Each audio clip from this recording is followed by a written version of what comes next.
This video is brought to you by absolutely nothing. But why? Because this channel's not big enough or good enough for the rest of you sheep. Oh, snap. You just talked. You'd rather watch clickbait, shills, or agenda-driven douchebags whose biases are showing. No thanks to you. I mean, come on. Seriously, the algorithm rewards stupid people. Stupid!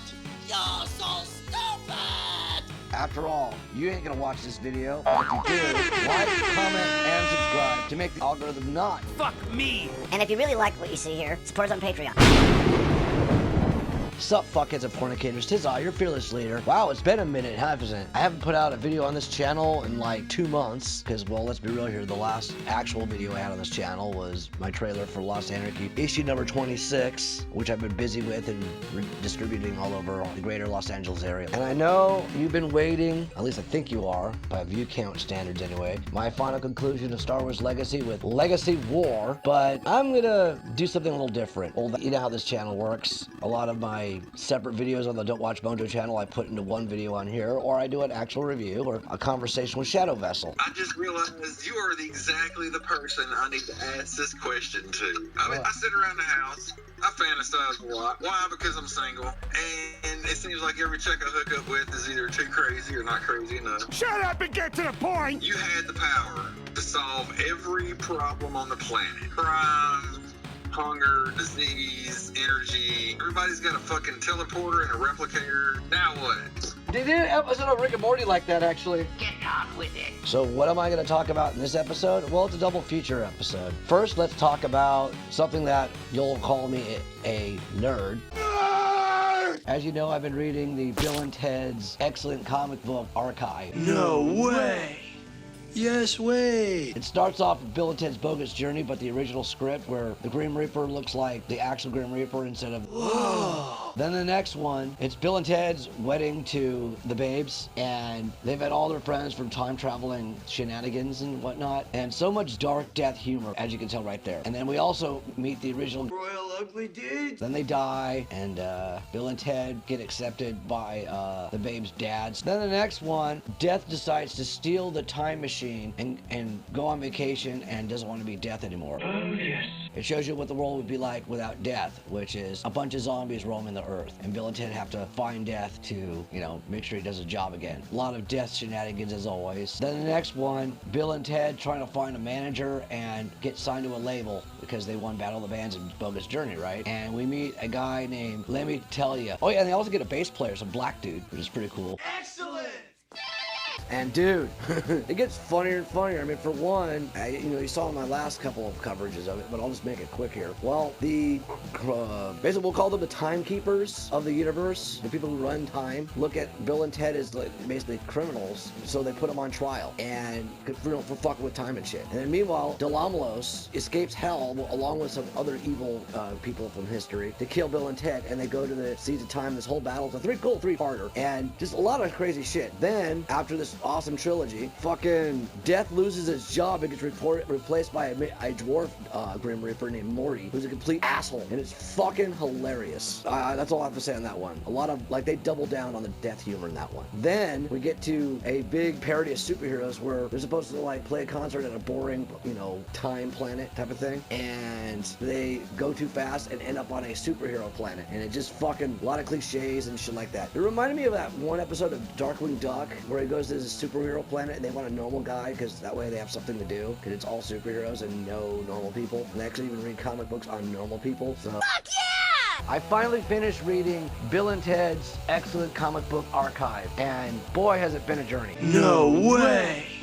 Yes way. I know I should have read the whole thing all in one go, but let's be real here. Here's what happens. In the penultimate episode, Bill and Ted, being the dumbasses that they are, even though they travel through history and shit, found out that Abraham Lincoln was assassinated. So they go back in time to make sure Abe is not assassinated, and it makes the whole world into this dystopian police state. So they go back, bring Abe back to where it happens, and then they, since they're friends with Death, go to heaven and hang out and party with him. Excellent.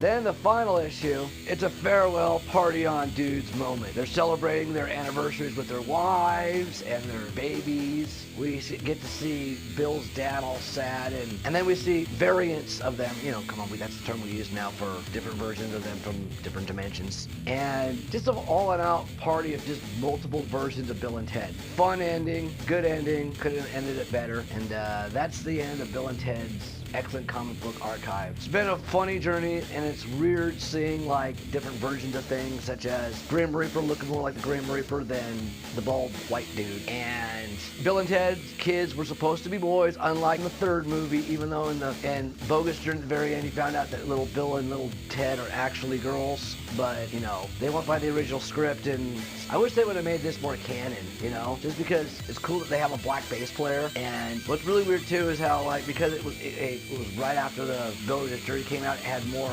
emphasis with death rather than Rufus. Get on with it. Yes, get on with it! All in all, fun comic. I recommend it. You can probably get it on sale at where I got it, you know, Barnes & Noble, or you can probably get it on eBay for cheap. Buy that book.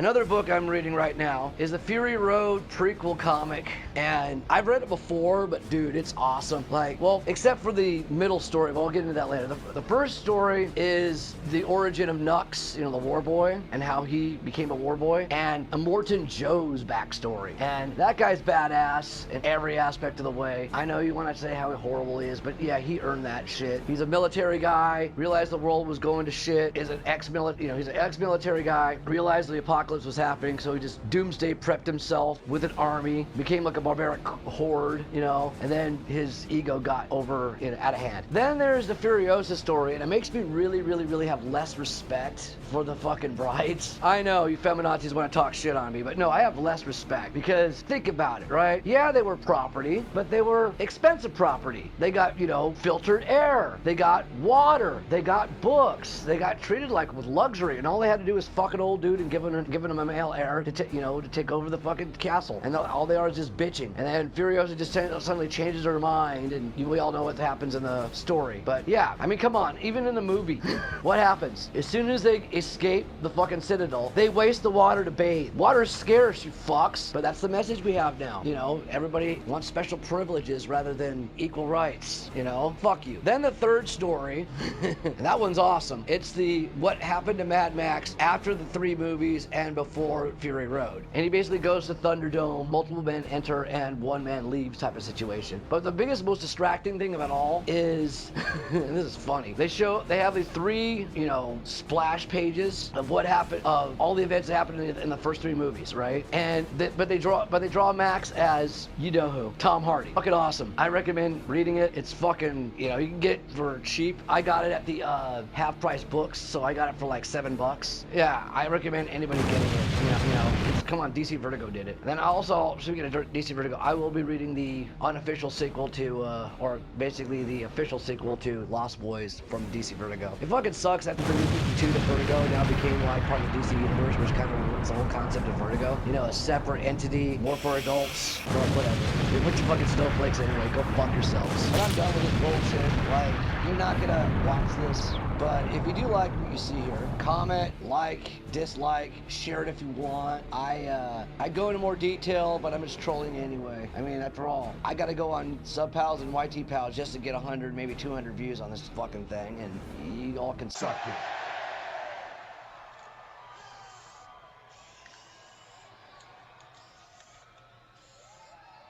Shout out to my patrons. Necro Nicky, Shadowvessel, The Fly Attractor, Count Morivon, Janitor Jake, Ryan Zacher, Gary Mossberg, and James Quinn. Yay! Back to my regular weekly rants rather than covering a show that is grueling to watch.